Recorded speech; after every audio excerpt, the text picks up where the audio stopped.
Welcome back, and this is the concluding session. So there aren't long speeches now, there's not debate. There is some final thoughts about what are the lessons learnt and the policy responses from the conference that we've been going through the last couple of days about connecting resources and society in Botswana. I've been really impressed, I have to say. The level of debate, discussion, that many of you are still in seats here and haven't walked off, but are fully engaged in this discussion, is already a testament to why this conference was valuable and why it was important that it was held at this time.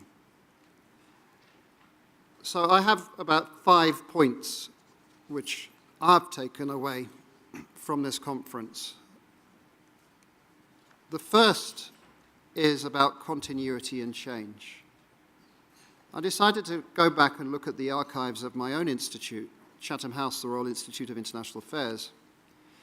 And former President Festus Mogae spoke at my institute in 2001 and gave a speech there that I do recommend. Diamonds for Development was the title of the speech.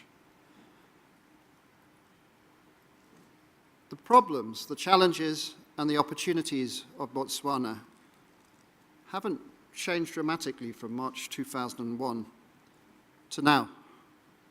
The President talked about his worry about a mono-economy, over-dependent on diamond rents and royalties and revenues. And in his speech, he said, there are major challenges which include poverty, unemployment, diversification of the economy, and shortage of skilled manpower. We've talked about that time and time again over the last couple of days. He highlighted his concerns about price volatility and the need for diversification. So there's continuity of some of the issues, but of course the world is changing too. And Botswana today is in a situation with a plateau of production of diamonds. There is a sense here at this conference and talking more widely in society here about the need for change and how to confront the new global realities. We've heard over the 2 days discussion of youth, or as some of people have categorized them, the millennials globally, of those who are under 35, of which 50% of the population here in Botswana is under 35, who are more in a hurry, who see the world differently, who want change. They want change. They want managed change, but they want change.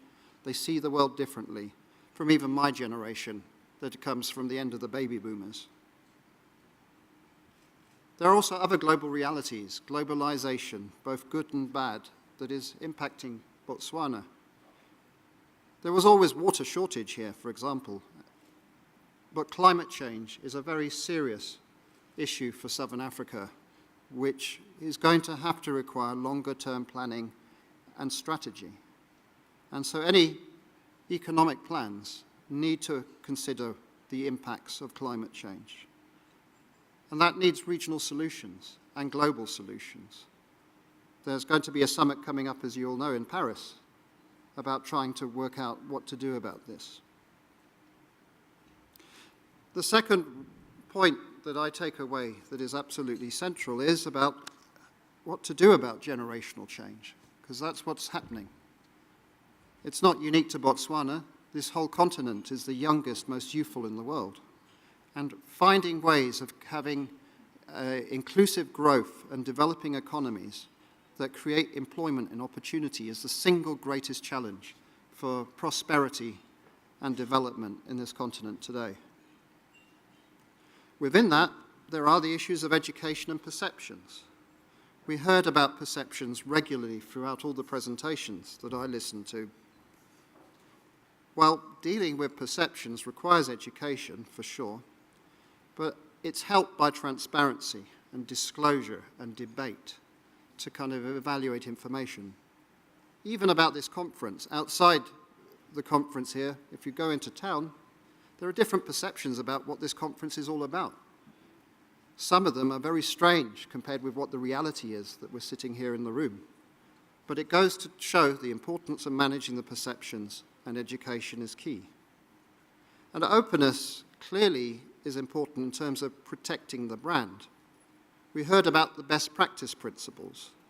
We've talked about the importance of Kimberley, EITI, and other initiatives. All of them underpin about trust, transparency, and about accountability. And that ties into the third point that I take away, which is about diversification and transformation. It's about managing change, basically, because change is happening, and it's happening more quickly in the pressures than we've ever seen before. Things that could have taken 10, 15, 20 years are now being fast-forwarded. And so there isn't the room for the complacency that sometimes policymakers might have felt in the past, that they could wait. Education, again, comes out very clearly in terms of diversification and transformation.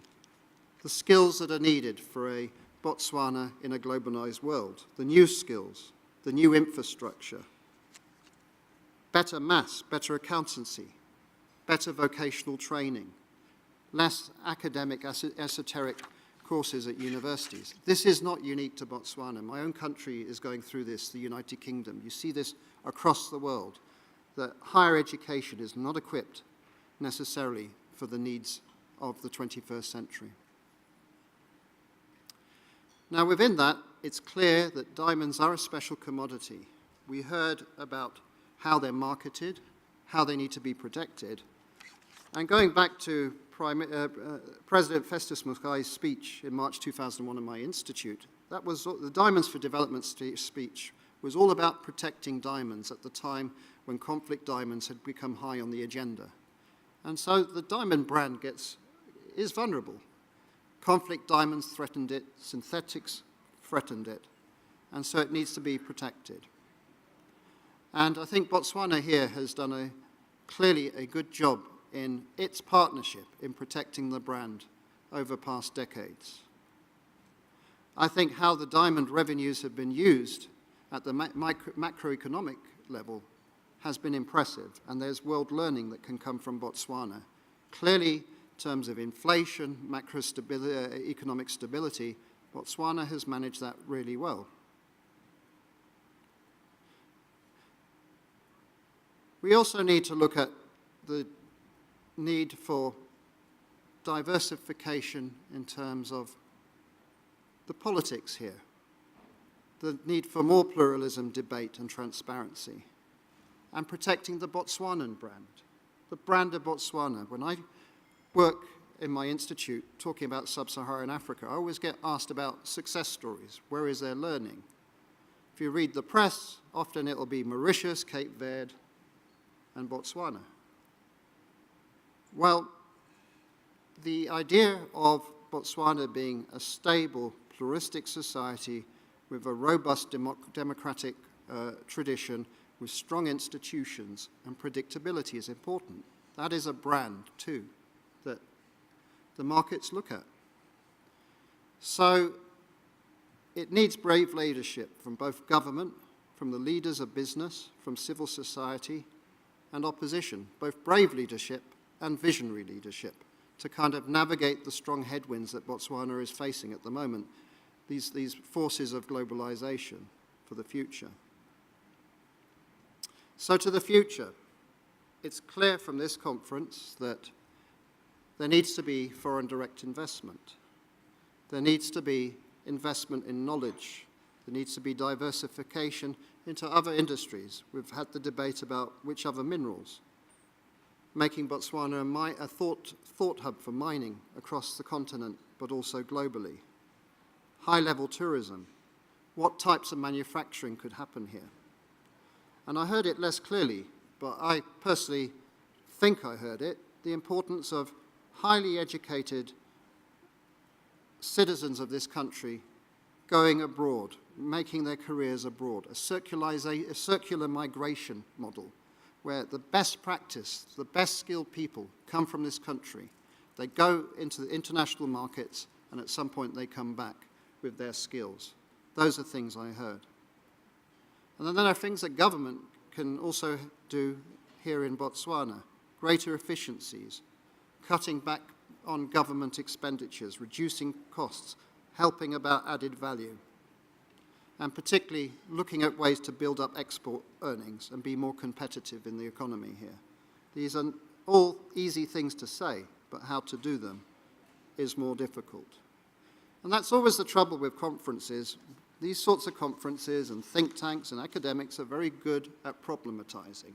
We're very good at looking at the past and saying, well, this is what should have happened. But getting action and giving strong, clear indicators of where we are to move towards in the future is more difficult. What I'm sure of is that Botswana will need to be more open, more creative, and more ambitious in the future if it is to compete both in this region, continentally and globally. It's hard, but it's not impossible. Clearly the country is in transition, and this is a good time, while the brand Botswana remains so strong, and when finances are still robust, to prepare for the future, both in terms of infrastructure, in terms of human capital, and in terms of vision. So those are the things that I heard. I leave this conference feeling optimistic, but realistic about the challenges that Botswana is facing. This is a watershed moment, I think. We are in a cycle here of commodity downturn and prices that may be for a while. It's not like the blip of 2008, 2009. And it's not unique to Botswana. Other countries that are focused on mono-economies based on one or two natural resource endowments are facing the same dilemmas at the moment. Two things physically will come out of this conference. One is that there is a communique which you'll be handed at the end of this meeting that has been agreed by the three partners to this conference: Chatham House, the Ministry of Minerals, Energy and Water Resources, and the De Beers group of companies. And that's going live on the web and is being published as we speak. So I hope that also captures some of the spirit of the conference. In my small way, also at my institute in January, we're going to continue in partnership with De Beers our Diamond Dialogue process, which will this year, in January 2016, will focus on anti-money laundering. So it's about the threats of globalization and transnational crime on the brand of diamonds, basically. So we're going to have experts from the diamond industry, civil society, financial services, fine art, yachting, and we decided even about fine wines that are used for money laundering. We won't be tasting the wines, I can assure you. We'll be discussing them. To look at how AML and the new legislations could potentially threaten the supply chain processes and the diamond industry, and what is the kind of learning from other high-value industries to protect diamonds. So I want to thank you, everybody, from speakers to government, to civil society, opposition and others who have been here in the room over the last day and a half for the very constructive, open discussions that have taken place. This is a useful conference. I have to say, I don't sometimes say that. I feel I've just been sitting in a talk shop. That's clearly not been the case here. And the robustness of the debate, discussion and openness to look at the issues that are facing Botswana today have been impressive. So finally, I want to invite Philippe Mellier, who you heard last night at dinner, the Chief Executive of De Beers Group, to make the closing remarks and close this conference for us. So Philippe, if you'd like to come up here and thank everybody and have your final remarks. Thank you very much. Thank you. Ladies and gentlemen, it has certainly been an insightful couple of days examining the lessons from Botswana's development journey, and we talked about that a little bit last night. We have shared some valuable discussions about the foundations of success in Botswana, and there are some clear ideas emerging about what has facilitated this economic growth success story.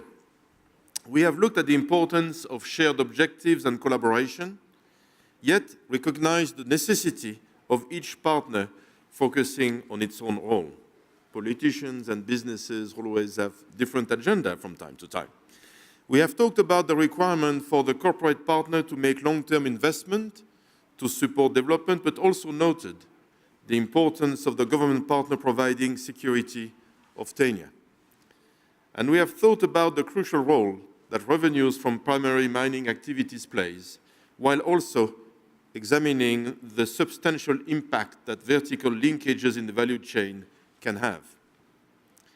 We have looked at the challenges and opportunities in the partnership's history from a number of angles and through a variety of lenses, and we have extracted some valuable insights into what has driven economic and social progress in Botswana over the last 50 years. But of course, looking at the past is only worthwhile if it makes a positive difference to the future. We must remind ourselves that we have much further to go and that we still have a great deal of work to do in the years ahead. The conference has given us the opportunity to explore how, at De Beers, can continue to support our government partners in shaping a sustainable, diversified economy in the coming decades, and how to nurture a positive post-diamond landscape, and it's going to take time. Undoubtedly, there will be a wide array of challenges in moving away from an economic dependency that had lasted for so long and been so successful in driving development, but the government is once again showing its wisdom by establishing the right structures and encouraging the right conversations. As a corporate partner, we at De Beers will focus on how we can increasingly support the growth of smaller enterprises through programs such as Tokafala, and in Tokafala we are working also with Botswana and Anglo-American. We will look at how we can continue to drive economic benefit to all levels of society through the provision of employment and training opportunities. We will continue to seek greater efficiency and sustainability in beneficiation, and it's not always easy. And we will investigate the most effective ways for downstream activity to generate value for Botswana so that there is more capital to invest in the growth sector of the future. And while we have taken away a number of lessons about Botswana's future, the conference has also provided a window into how we might consider resource-driven development in other countries, in other environments, and with other products. We have learned that while the Botswana-De Beers partnership may have some unique foundations, it also has a number of elements that we can look to apply elsewhere. It is my hope that this insight may help to show other resource-rich countries how they can move along a development path that reduces long-term economic risk and shapes a society to be alive with opportunity. And I also hope that what we have discovered here will spark more discussion and lively debate in the weeks ahead, and that the layers of additional insight can be applied to enrich the framework we have developed from Botswana's experience. But I believe we have extracted some material that really will enable us to progress the resource development debate, and I hope that this represents just the end of the beginning of this conversation, rather than the beginning of the end. So I would like to express my heartfelt thanks to all of those who have enabled us to have this important conversation during the last 2 days. First, my sincere thanks to all the honorable ministers and other representatives of government for dedicating so much of their valuable time to participate in these discussions, and to the country of Botswana for welcoming us so warmly. I would also like to thank Dr. Alex Vines at Chatham House for such a well-thought-out agenda, prompting honest and open dialogue among such an eminent array of speakers and delegates. And my thanks to all of you who have participated in debates and discussion or have traveled from around the globe to help share the lessons of Botswana's success with those who may benefit from it in the years ahead. Ladies and gentlemen, there can be no doubt that this great country, Botswana, stands out in Africa and the world for its unique record of success in transforming its natural resource base into sustainable, broad-based development. For those of you who are lucky enough to call Botswana home, you will know that it is perhaps one of Africa's best-kept secrets as a tourist destination of choice. And for those of you who live elsewhere, I wish you a safe journey home, and I hope that you will have choose to return one day soon to see even more of the wonders that this fantastic country has to offer. And I know it very well. And with the tourism sector in Botswana set to continue its growth, and we're also helping as the Beers, you will be playing your part in the next stage of the country's development story. So thank you very much again for your time and your wisdom. We hope you enjoy the visit to some of the enterprises around Botswana this afternoon, and we very hope to see you, all of you, very soon again. Thank you very much.